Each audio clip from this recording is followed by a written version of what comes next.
y agradecemos al doctor Ernesto Blume Fortini, es presidente del Tribunal Constitucional, por su atención para dialogar sobre este caso. Doctor Blume, muchas gracias, muy buenas tardes por estar aquí en RCR. Buenas tardes, muchas gracias por la invitación.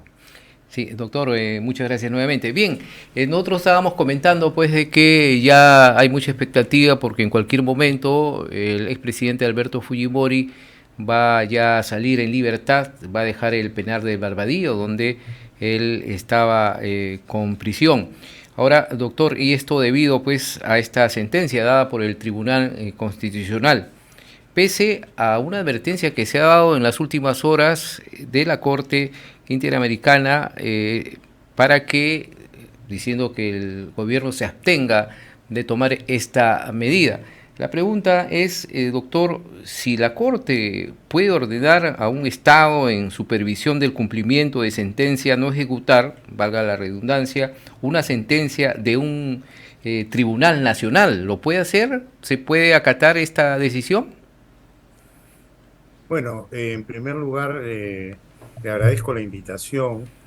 Un saludo muy especial a toda su gran legión de seguidores, de oyentes y televidentes.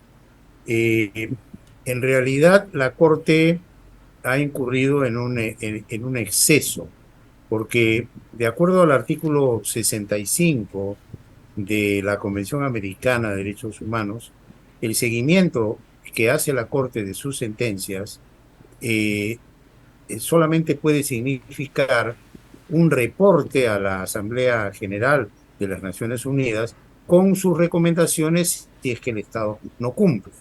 Pero de ahí a que la Corte, a través de esta figura de la supervisión de sus sentencias, pueda ingresar a disponer dentro de la autonomía y la soberanía de un Estado, eh, que se suspenda una sentencia en su ejecución o que se deje sin efecto un indulto o medidas de esta naturaleza, hay ciertamente un exceso y esto ha sido advertido claramente por el Tribunal Constitucional en la resolución que emitió el 4 de este mes, en donde dice el tribunal que la Corte no tiene competencia para supervisar el cumplimiento de una sentencia y disponer de una sentencia, digamos, que vía la supervisión del cumplimiento de una sentencia no tiene competencia a disponer la inejecutabilidad de una sentencia del Tribunal Constitucional. Más aún cuando esa sentencia del Tribunal Constitucional ampara un derecho.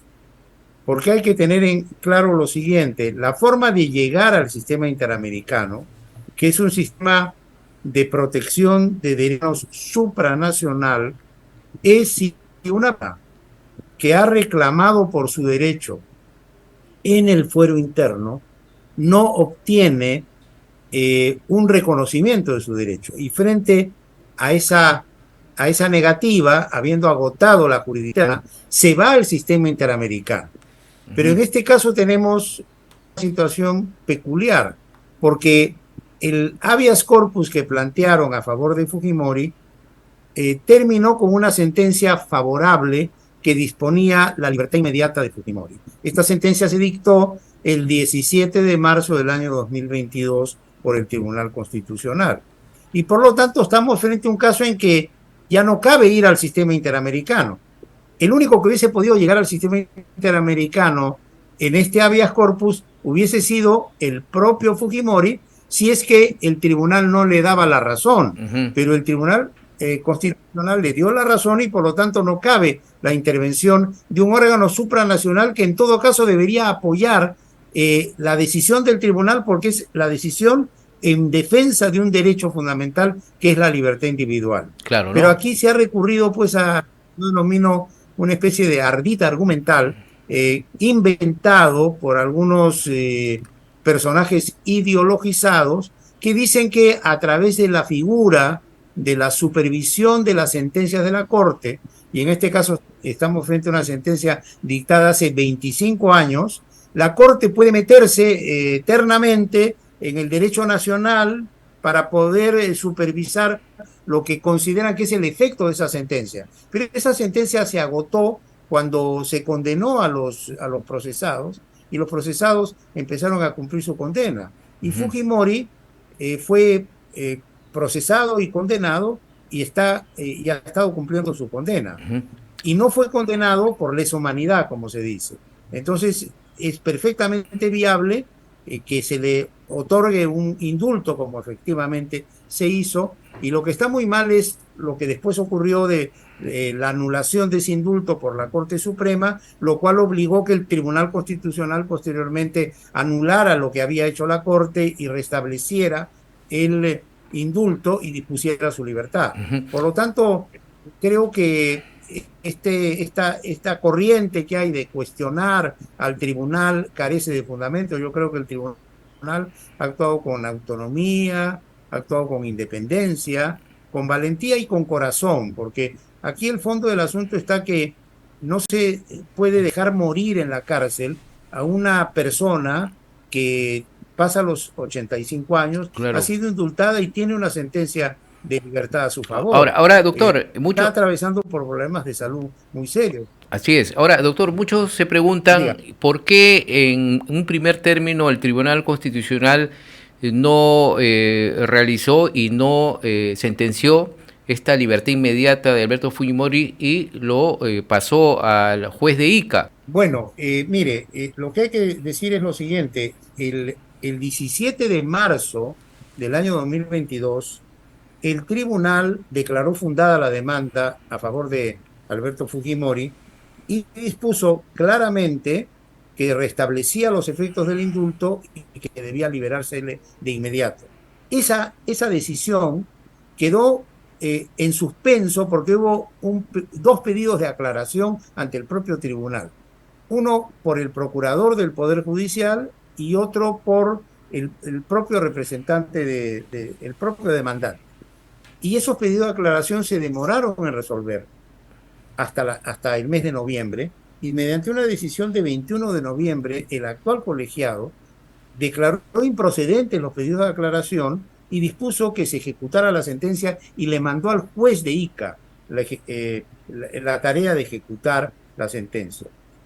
Y el juez debió ejecutarla, porque el tribunal tiene plena facultad de disponer que un inferior jerárquico ejecute una sentencia, y en este caso el juez de origen.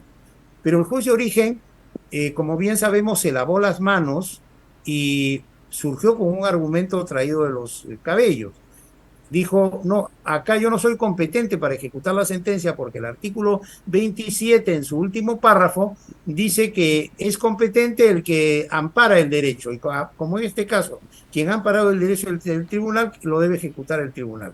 En un error de apreciación y en una falla de interpretación del artículo 27 que acabo de mencionar, porque el juez en los procesos de habeas corpus tiene un rol tuitivo del derecho del demandante y actúa bajo los principios de pro homine, o sea, a favor del derecho de la persona afectada, y pro processum, o sea, a favor de continuar el proceso hasta que termine y se restablezca el derecho afectado. Pero este juez abdicó de esos dos principios y se lavó las manos. Frente a eso, el tribunal, ¿qué ha hecho? Ha tomado el expediente, ha dispuesto la excarcelación en forma directa y ha llamado la atención a este juez por haberse rebelado contra el Tribunal Constitucional. Ahora, Ese es el esquema de acción. Ahora, es importante señalar sí. que en esta última decisión el Tribunal Constitucional, que es una decisión del 4 de este mes, del 4 de diciembre, el tribunal se pronuncia expresamente sobre la Corte Interamericana de Derechos Humanos. Eso es algo que hay que considerar. Y el tribunal dice que la Corte no tiene competencia para disponer que no se ejecute una sentencia del Tribunal Constitucional. No, Y precisa, lo aclara ahí sí, precisamente, ¿no?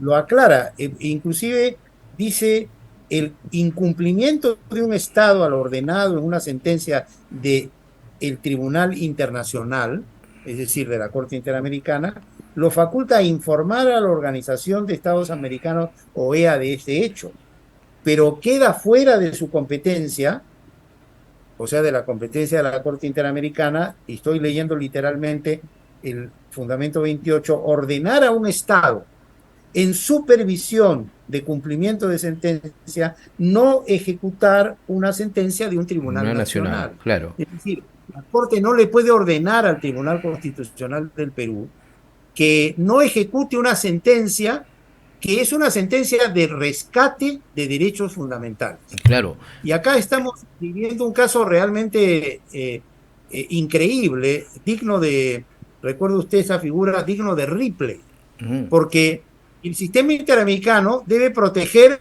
los derechos fundamentales. Y aquí hay una sentencia de un tribunal nacional, que es el Tribunal Constitucional Peruano, que dice, protejas el derecho a la libertad de Fujimori. Y un tribunal internacional que dice, desprotejas ese derecho, no lo saque usted en libertad, que el hombre siga preso. Es decir, la Corte Interamericana estaría abdicando de su rol de guardiana de los derechos fundamentales al desproteger el derecho de Fujimori. Y por otro lado hay una falta, pues, yo diría, en todo esto de corazón, ¿no? Porque un juez tanto nacional como supranacional, tiene que actuar en el marco de la ley, de los tratados, etcétera, pero tiene que tener coraje y corazón. Y yo digo, ¿qué razón hay para mantener a un ciudadano, llámese Fujimori o llámese como querramos llamarlo, que está eh, enfermo gravemente, que pasa los 85 años, que tiene un indulto y que tiene una sentencia de su Tribunal Constitucional que dice salga usted en libertad para mantenerlo preso? ¿Qué es lo que se quiere? Yo creo que se quiere, por un lado, que este señor se muera en la cárcel. Y por otro lado, se requiere mantener a esta persona presa para que todo este sector de ultras que maneja el argumento del odio contra Fujimori siga teniendo el mismo discurso, la misma, digamos, discursiva de estar fomentando odio, enfrentamiento, etcétera, entre peruanos. Pero Claro. yo creo que ya la población se ha dado cuenta de esta figura, ¿no? Ujú. Que utilizan pues estos sectores, Ahora, que consiste. ya, ahora, doctor, dice que si esta decisión del Tribunal Constitucional afectaría la relación con el sistema americano, ¿va a haber alguna afectación si es que no se acata?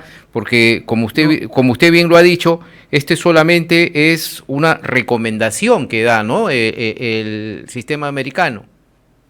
mire, yo creo que no, que van a tratar de que haya una reacción, pero el Estado peruano tiene que asumir una actitud proactiva frente a la Corte Interamericana. Y el representante del Estado peruano tiene que ir, explicar con todo detalle, hacerlos entender que aquí, en este caso, hay una extralimitación de la Corte Interamericana y hay una decisión del Tribunal Constitucional de Perú de que se respete su fallo Ujú. en el sentido de la excarcelación de Fujimori. Es cuestión de hablar y explicar. Lo que pasa es que también es cierto que ha habido una suerte de actitud pasiva del Estado y son las ONG que manipulan muchas veces a las víctimas, a las cuales se les dicen que se puede hacer lo que no se puede hacer. Y usan una serie de presiones frente a la Corte y sorprenden a algunos que no ven objetivamente lo que está aconteciendo. Ujú. Pero acá tenemos un caso claro en donde la Corte no tiene competencia para disponer que se desampare a quien tiene un amparo en la jurisdicción interna. Un amparo en el sentido de un amparo a sus derechos, Así a es. través de haber planteado un habeas corpus que cual se le ha dado la razón. Ujú. Ahora, doctor, ¿y usted qué opina de esta posición que estamos viendo, por ejemplo, de la presidenta Dina Boluarte, de no comentar nada al respecto? ¿Está bien que no le toca comentar, no ni siquiera decir bien, nosotros vamos a respetar como debe ser las normas constitucionales y lo que la instancia última que es el Tribunal Constitucional? No hemos escuchado nada del gobierno, ni siquiera del propio canciller. Bueno, yo creo que, me imagino que están esperando que la orden se materialice y se efectivice para después hacer los comentarios que crean convenientes, pero Ujú. tampoco la presidenta tiene una obligación constitucional de comentar necesariamente este caso, ¿no? Ujú.